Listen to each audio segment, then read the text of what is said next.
На уште една панел дискусија од областа на социјалата на Комисијата за труд и социјална политика на ВМРО ДПМНЕ.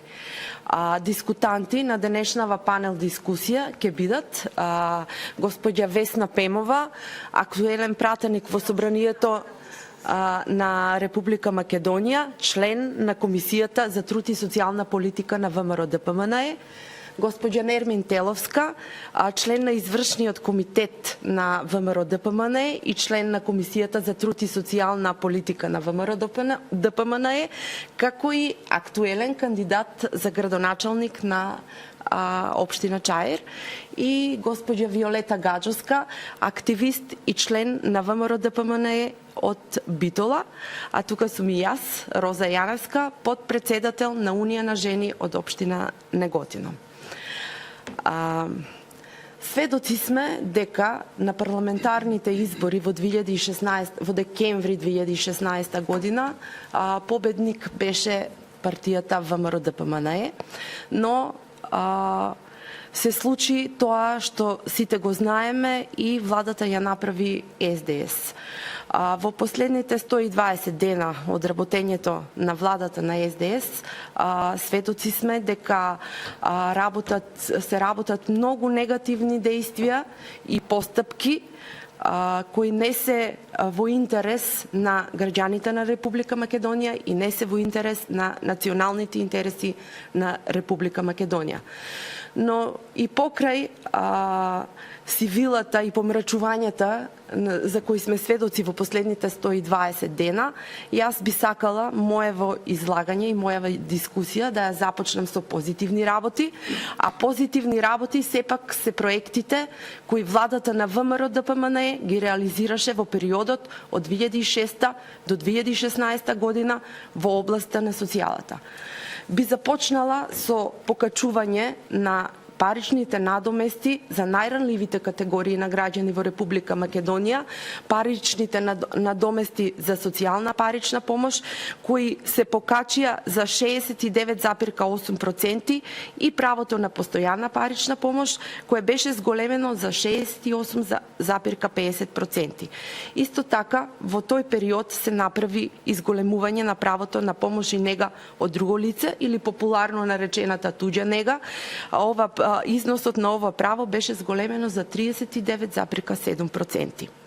Во периодот од 2006 до 2016 година ВМРО ДПМНЕ спроведе еден проект, голем проект, кој се нарекуваше отпис на долгови на граѓани од ранливе категории.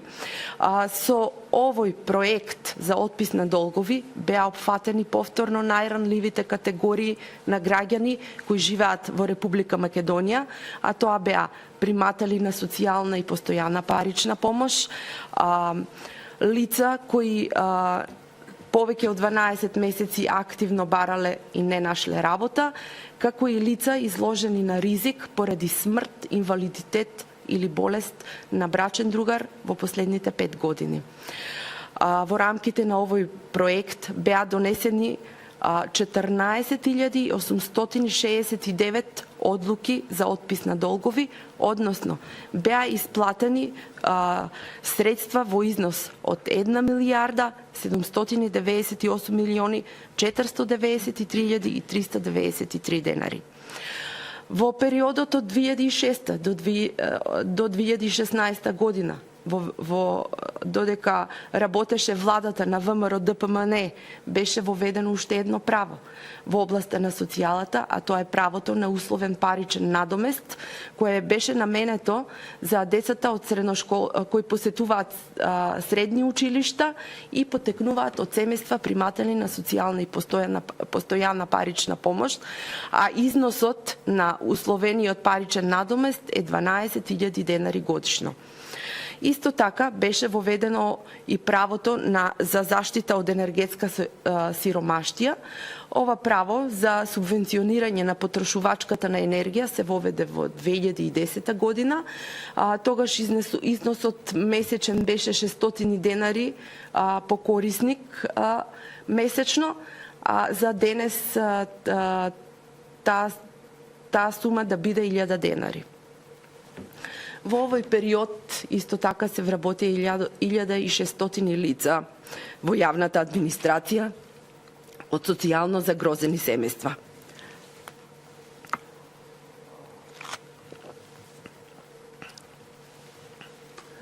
За време на работењето на владата на ВМРО-ДПМНЕ беа отворени вкупно 50 народни кујни со кои се овозможи топол оброк за лицата кои се наоѓаат во тешка материјална состојба. Јас се извинувам. Исто така беа овозможени бесплатни тренинзи за децата кои потекнуваат од семејства приматели на социјална и постојана парична помош во соработка со кошаркарската, фудбалската, пливачката, боречката и карате Федерацијата на Македонија. Исто така, владата на ВМРО-ДПМНЕ во тој период превзема и низа на мерки кои беа наменети за старите лица и тука, иако комисијата посвети една цела панел дискусија наменета за покачувањето на пензиите или одземените 4% од владата на СДС во однос на пензиите во изминатиот период, сепак би сакала да напоменам дека владата на ВМРО-ДПМНЕ спроведе еден линеарен модел на покачување на пензиите во тој период.